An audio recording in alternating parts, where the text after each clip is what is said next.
What does it mean to live a happy life?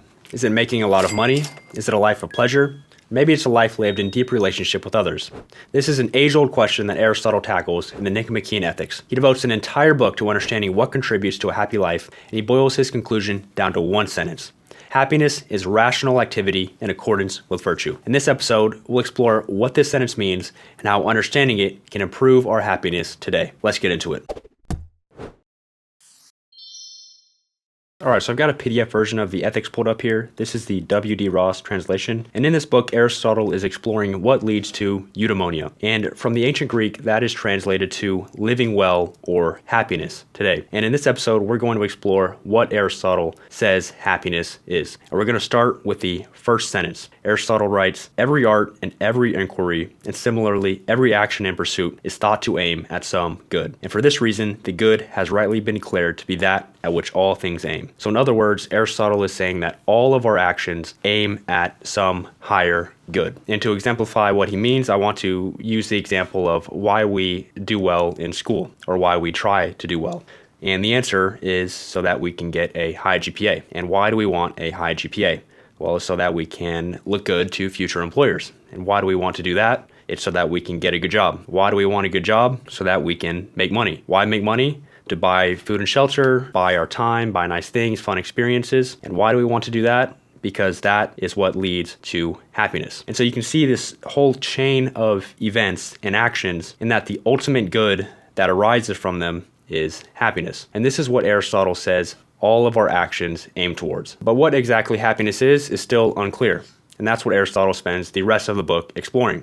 He writes, "Will not the knowledge of it, then, of what happiness is, have a great influence on life? Shall we not, like archers who have a mark to aim at, be more likely to hit upon what is right?" In other words, if we can understand what happiness is, that essentially will give us a mark which can guide our actions to live a more truly happy life. So Aristotle begins to examine what are the commonly held views of happiness. He says that the general run of men think that happiness is some plain and obvious thing, like pleasure, wealth, or honor. But he points out that they differ from one another, and often even the same man identifies it with different things.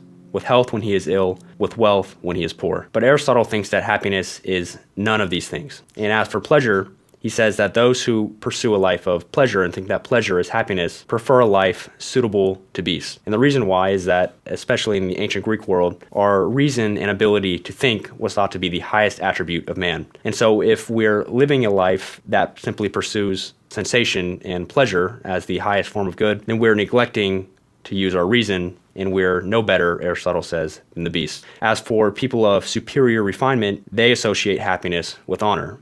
But again, Aristotle says happiness cannot be honor because it is thought to depend on those who bestow it rather than on him who receives it. In other words, honor depends on other people giving it to us. And true happiness, Aristotle thinks, needs to be something that is intrinsic and not dependent on others to be given to us. As for the life of making money, Aristotle says this life is one taken under compulsion. And wealth is evidently not the good we are seeking, for it is merely useful and for the sake of something else. In other words, we don't pursue money for money, we pursue money for what money can buy us. Remember in the example we just went through, money is not the end goal. Money is simply a stepping stone along the way to happiness. So obviously, money cannot be the end goal.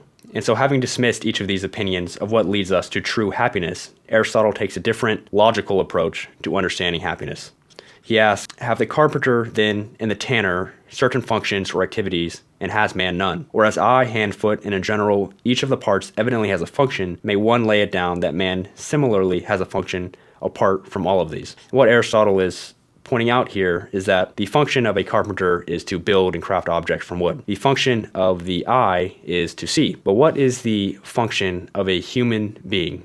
And in Aristotle's line of thinking, if we can understand what this function is, and then we can do it well, then we will be living well, which is eudaimonia, or happiness. So he next begins to examine what is unique to humans so that he can understand what is the function of a human. And he writes, life seems to be common even to plants. So life is not unique to humans, so it evidently can't be life. It has to be something narrower. It says next there will be a life of perception, but this also seems to be common to every other animal. And what is left, Aristotle writes, is an active life of the element that has a rational principle. In other words, our ability to think and reason is what is unique to us as human beings. But it's not simply having the ability to think, it's actively using it. As Aristotle writes, we must state that life in the sense of activity is what we mean. So the activity of thinking is the function of man. And in order to do that activity well, it must be activity that is aligned with what is good. As Aristotle writes, human good turns out to be activity of soul in accordance with virtue. And by virtue, Aristotle means what is good or what is aligned with the excellent character traits. And so happiness turns out to be using our mind to perform activities with good ends. And hence the sentence that I mentioned at the beginning of the video, which is that happiness is rational activity in accordance with virtue. For example, think about a doctor using their mind to heal a patient, or an architect using their mind to design a beautiful and useful building, or a judge using their mind to decree justice. All of these people are using their intellect to achieve good, or what Aristotle would call virtuous ends. And happiness is not found at the end of doing these activities, but rather is found in the doing of the activity itself. And that's my big takeaway from the ethics. It's that happiness is found in the activity of life itself. And that's a high-level summary of Aristotle's view on happiness.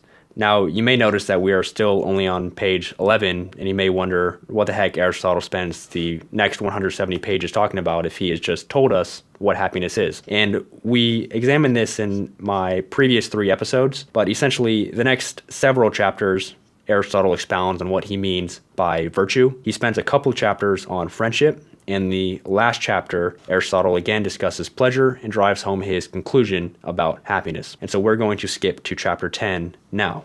And so again, Aristotle is bringing up pleasure again. And you may remember from chapter 1 that Aristotle says happiness is not simply a life of pleasure. He says that happiness is rational activity in accordance with virtue. But he makes an important point here in chapter 10 about pleasure. He says it's not an either or sort of thing where we either can pick a life of pleasure or we can pick a life of rational activity in accordance with virtue. Rather, he says that pleasure is included in the life of rational activity in accordance with virtue. He writes that pleasure completes the activity.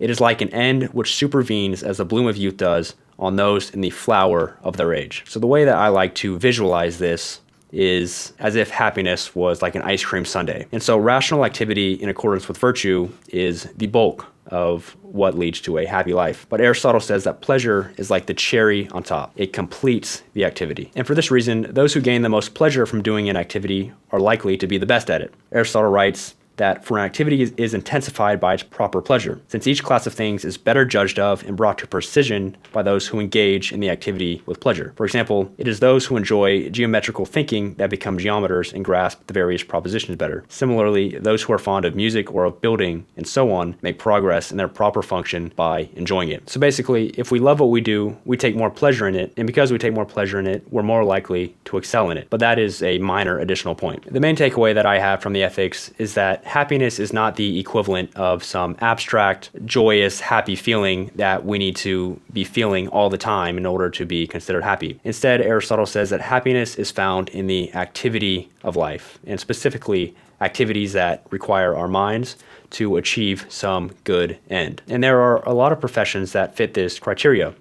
And so I think if we're ever feeling down or unhappy for an extended period of time, it would be helpful to step back and assess our lives and understand where we're diverging from Aristotle's statement that happiness is rational activity in accordance with virtue. For example, it may be the case that the activity that we're spending the most time on is lacking a rational aspect. Or it may be the case that we are thinking hard in our daily activities and in our job, but what we're doing lacks a virtuous end.